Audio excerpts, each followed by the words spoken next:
연말이 되면 매년 각종 매체에서 올해의 제품을 선정하곤 하죠. 각 기업들이 1년 동안 열심히 선보인 수많은 제품들에 대한 평가가 바로 연말에 이루어집니다. IT 업계도 이런 제품들 많죠. 게임들도 그렇고 노트북, 모니터, TV 등 다양한 카테고리 제품들이 평가 대상에 오릅니다. 스마트폰도 마찬가지예요. 2020년 최고의 스마트폰을 선정하라고 하면 당연히 이 두 제품이 떠오르겠죠. 아이폰 12 프로 맥스와 갤럭시 노트 20 울트라. 풀터치 디스플레이의 스마트폰을 비교한다면 디스플레이 사이즈도 가장 크고 하드웨어 성능이나 카메라 성능도 가장 좋은 프리미엄 스마트폰입니다. 또 본의 아니게 iOS냐 안드로이드냐 이렇게 또 갈리게 됐어요. 매년 8월에서 9월 정도 되면 삼성과 애플 두 회사가 자존심을 걸고 프리미엄 스마트폰을 공개했습니다. 하지만 올해는 조금 달랐죠. 코로나19로 인해 애플이 9월 아이폰 신제품을 내놓던 전통이 깨지게 됐어요. 그 사이 삼성 갤럭시 노트 20 시리즈는 8월 중순 출시돼 3분기 글로벌 스마트폰 시장에 선전한 것으로 나타났습니다. 시장조사 업체 카운터포인트 리서치에 따르면 9월 한 달 동안 가장 많이 판매된 5G 스마트폰 중 삼성 갤럭시 노트 20 울트라가 1위를 차지하면서 애플이 없는 사이에 선전했죠.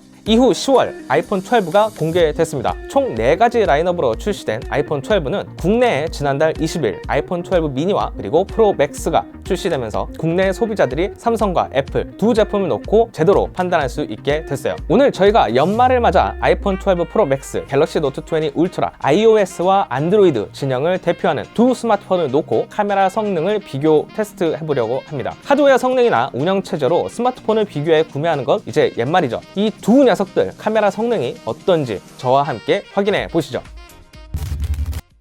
불과 몇 년 전만 하더라도 애플과 안드로이드는 평생 성능과 앱스토어 환경을 놓고 누가 더 나은지 계속해서 경쟁을 할 거라 생각했습니다. 아이폰은 은행이나 카드 앱들이 예전에 사용이 불편하다 이런 게 불과 몇 년 전입니다. 안드로이드는 멋지지 않아, 보안이 별로야 이런 적도 있었어요. 요즘은 그런 걸로 크게 싸우지 않습니다. iOS도 안드로이드도 그들만의 색깔이 있었던 앱들도 이제 두 앱스토어에서 모두 지원하는 경우가 대부분이죠. 하드웨어 성능도 이제 체감할 정도로 크게 느껴지지 않습니다. 이 때문에 스마트폰 교체 주기도 점차 늘어나고 있는 추세예요. 그러다 보니 2년 전부터 스마트폰 제조사들이 카메라 성능을 두고 본격적으로 경쟁에 뛰어듭니다. 카메라 2개까지는 뭐 그럴 수 있었다 싶었습니다. 그런데 3개, 4개, 이제는 5개까지 카메라 렌즈가 탑재된 스마트폰들이 등장하고 있어요. 스마트폰 카메라가 몇 천만 메가픽셀이 아니라 1억만 화소 카메라가 등장하는가 하더니만 이제는 100배 줌까지 내 달 표면을 촬영하거나 지나가는 국제 우주 정거장을 촬영해 인증해서 올리는 세상이 됐습니다. 말 그대로 스마트폰을 놓고 카메라 대전이 펼쳐지고 있어요. 자, 2020년을 대표하는 스마트폰 두 녀석 아이폰 12 프로 맥스와 삼성 갤럭시 노트 20 울트라, 현존하는 최고의 카메라 성능을 갖춘 녀석들입니다. 아이폰은 어두운 곳에서 카메라 성능이 별로야 이런 부분도 개선했습니다. 갤럭시 노트 20 울트라는 최대 50배 디지털 줌에 8K급 고화질 동영상 촬영까지 할 수 있어요. 이 두 제품 모두 FHD급 화질부터 4K 60프레임까지 동영상 촬영이 가능합니다. 하지만 색감이나 광학식 손떨림 방지 기능인 OIS 등 차이는 조금씩 있는 편이에요. 특히 아이폰 12 프로 맥스는 아이폰 12 시리즈 중 맥스만 유일하게 DSLR 카메라에 지원하는 센서 시프트 기술을 활용합니다. 덕분에 걸어가면서 촬영을 해도 흔들림이 훨씬 덜한 걸 느낄 수 있어요. 색감을 먼저 살펴보면 전체적으로 갤럭시 노트 20 울트라가 차갑고 거친 느낌이 좀 듭니다. 이 영상은 4K 30프레임 기준으로 두 제품을 돌아다니면서 촬영해본 결과물인데요. 아이폰 12 프로 맥스 색감이 조금 더 부드럽고 자연스럽다는 느낌이에요. 하늘 색상만 봐도 실제로 눈으로 봤을 때 하늘 색상과 거의 근접할 정도로 표현해줍니다. 갤럭시 노트 20 울트라는 왜곡이 조금 심해 파란색을 더 강조하는 편이고요. 반대로 실내 인공 조명이 있는 곳에서는 갤럭시 노트 20 울트라가 조금 더 실제와 비슷한 색감을 보여줍니다. 아이폰 12 프로 맥스는 조금 고정이 더 들어간 색감이에요. 하지만 결과물을 실제로 보면 대부분 사람들이 아이폰 12 프로 맥스 색감에 더 손을 들어줄 것 같아요. HDR 모드를 끄고 촬영했을 때도 마찬가지입니다. 아이폰 12 프로 맥스 색감이 조금 더 좋고 갤럭시 노트 20 울트라는 차가운 느낌이 더 강한 편이에요. 소비자들 사이에서 불만이 제기되고 있는 고스트 현상은 두 기기 모두 나타났습니다. 다만 아이폰 12 프로 맥스가 조금 더 심한 편이에요. 또 빛 번짐도 아이폰 12 프로 맥스가 조금 더 있는 건 사실입니다. 아이폰 12 프로 맥스는 최대 화질이 4K 60프레임, 갤럭시 노트 20 울트라가 8K 24프레임으로 촬영할 수 있습니다. 기본 화각이 8K가 더 좁은 편이지만 확대를 해보면 확실히 화질이 좋은 걸 알 수 있어요. 옷의 디테일이라든지 글씨나 사물의 선명도가 확실히 갤럭시 노트 20 울트라의 8K 영상이 훨씬 뛰어납니다. 다만 용량도 1분에 약 600에서 700메가 정도 차지해 용량은 최대한 확보해놓고 촬영하시는 게 좋아요. 슬로우 모션 기능은 정말 큰 차이가 없을 정도로 두 제품 모두 훌륭합니다. 색감도 큰 차이는 없었어요.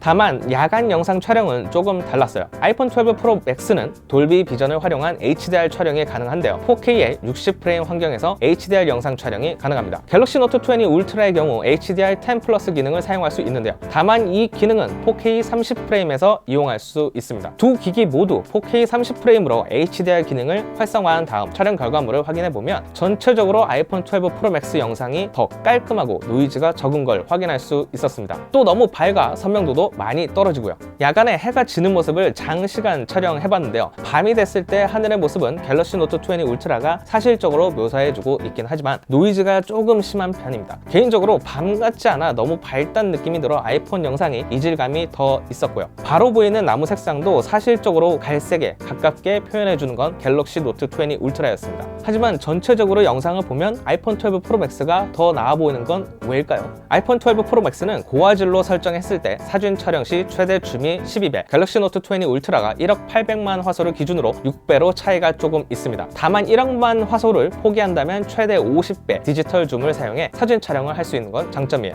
나무나 꽃, 동물 등을 줌해보면 두 카메라의 장점과 단점이 보이는데요. 꽃 사진을 살펴보면 갤럭시 노트 20 울트라가 피사체의 밝은 곳과 어두운 곳을 확실히 표현해준다는 느낌입니다. 반대로 아이폰 12 프로 맥스는 겉으로 보기엔 예뻐 보이고 부드러운 색감을 보여주는데요.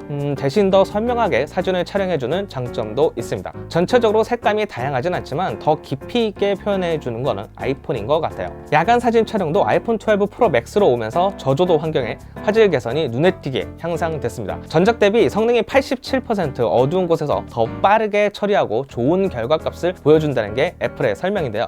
새롭게 프로 모델에 추가된 라이다 센서를 통해 저조도 환경에서 초점을 더 빠른 시간 안에 맞출 수 있습니다. 갤럭시 노트 20 울트라도 레이저 오토포커스 센서로 어두운 곳에서 더 빠르게 초점을 잡을 수 있어요. 프로 모드에서는 더 디테일한 설정이 가능하다는 게 갤럭시 노트 20 울트라의 특징이죠. 야간에서 촬영할 때 확실히 아이폰이 좋아졌구나 라는 느낌 듭니다. 하지만 아직까지 어둡고 밝은 부분의 차이가 나지 않고 전체적으로 좀 밝아진 느낌이 들어 이질감은 조금 있는 편이에요. 배경을 더 부드럽게 표현해주는 건 갤럭시 노트 20 울트라였습니다. 뒤에 있는 사람들이나 건물들도 아이폰 12 프로 맥스에서는 보이지만 갤럭시 노트 20 울트라에서는 하이라이트된 부분만 색감과 밝기가 강조돼 오히려 자연스러운 사진을 볼 수 있었습니다. 색감도 피부색과 더 가깝게 표현해주는 건 갤럭시 노트 20 울트라였습니다. 전체적으로 뽀샤시한 느낌을 주는 건 아이폰 12 프로 맥스였고요. 다만 실내 인공 조명이 있는 환경에서는 갤럭시 노트 20 울트라가 더 선명하다는 느낌입니다. 색 왜곡도 거의 없고 특히 파란색 계열의 하늘이나 나무색 표현 등 전반적으로 입체감을 더 살려주고 질감을 더 디테일하게 표현해주는 건 갤럭시 노트 20 울트라였어요. 아이폰 12 프로 맥스도 나쁘진 않았습니다. 다만 실제와 비슷하지 않게 어두운 부분도 조금 과장되게 밝게 표현해주는 건 좀 있었어요. 그래요. 아이폰 12 프로 맥스 그리고 갤럭시 노트 20 울트라 이 두 제품 모두 카메라 성능 정말 좋습니다. 하지만 조금 차이가 있는 걸 확인할 수 있었죠. 사진부터 보면 저는 갤럭시 노트 20 울트라에 손을 더 들어주고 싶습니다. 특히 야간 사진 촬영은 갤럭시 노트 20 울트라가 스냅샷으로 편하게 찍을 때 더 좋은 사진 품질을 볼 수 있었어요. 디테일한 부분을 더 잘 살려주고요. 개인적으로 사실적이면서 드라이한 색감을 표현하는 삼성 갤럭시 스마트폰 시리즈들을 별로 좋아하는 편은 아니지만 그래도 사진은 갤럭시 노트 20 울트라가 더 좋았습니다. 아이폰 12 프로 맥스도 정말 좋아졌습니다. 이제는 야간 사진을 찍으면 모래를 흩뿌려 놓은 것처럼 노이즈가 심한 사진들이 나오지 않아요. 예전에 실내에서 친구들이랑 술잔 좀 기울이다가 사진 좀 찍자 이럴 때 찬밥 신세였던 아이폰을 생각하면 정말 나아지긴 했습니다. 갤럭시 노트 20 울트라는 프로 모드가 있어서 더 세세한 설정이 가능한데요. 애플도 한국 시간으로 지난 16일 iOS 14.3 버전으로 업데이트되면서 프로 로우 포맷의 사진 저장이 가능해졌습니다. 촬영 중 로우 버튼을 누르면 바로 저장이 되는데요. 어도비 라이트룸이나 픽셀메이터와 같은 보정 앱을 사용하면 더 좋은 결과값을 얻을 수 있습니다. 다만 장당 용량이 25에서 27MB 수준으로 일반 사진들보다 큰 용량 차이를 보입니다. 아이폰 12 프로 맥스에서 고효율성 포맷 HEIC 사진 파일 용량과 비교하면 약 5배 정도 차이를 보이는데요. 저장 공간 확장이 어려운 아이폰을 생각해보면 용량이 부족해질 수 있죠. 물론 아이클라우드로 용량을 결제하면 되지만 추가 비용이 들어간다는 건 좀 불편한 점입니다. 동영상 촬영은 8K 고화질을 제외하면 아이폰 12 프로 맥스에 손을 더 들어주고 싶습니다. OIS 손떨방 기능도 상당히 훌륭할 뿐만 아니라 돌비 비전을 활용한 HDR 영상도 사실적이고 입체적인 영상 촬영을 제공합니다. 단 이런 영상을 온전히 유튜브와 같은 곳에 업로드해 공유하고 싶다면 iOS나 맥용 iMovie에서 HDR로 내보내기를 해줘야 합니다. 또 맥의 동영상 편집 프로그램인 파이널 컷 프로에서도 보관함 색상 공간 처리를 HDR로 설정해 내보내게 해줘야 됩니다. 갤럭시 노트 20 울트라의 경우 동영상을 촬영하다 보면 화질 정말 좋다는 느낌 듭니다. 하지만 손떨방 기능들이 좀 훌륭하지 않고 디지털 줌을 제외하고 광학 줌에서도 훨씬 아이폰 12 프로 맥스가 안정적인 느낌이에요. 아이폰 카메라는 정말 간편하게 생각 없이 누구나 촬영해도 충분히 좋은 결과물을 제공해 줍니다. 갤럭시 노트 20 울트라도 마찬가지예요. 하지만 여기에 옵션들을 더 잘 다루고 프로 모드들도 설정할 수 있다면 더 나은 사진과 영상을 만나보실 수 있을 거예요. 오늘 만나본 두 제품 어떠셨나요? 궁금하신 내용이 있으시면 아래 댓글로 남겨주세요. 최대한 답변 드리도록 하겠습니다. 저는 시네코리아 윤현종 기자였습니다. 그럼 오늘 리뷰 끝!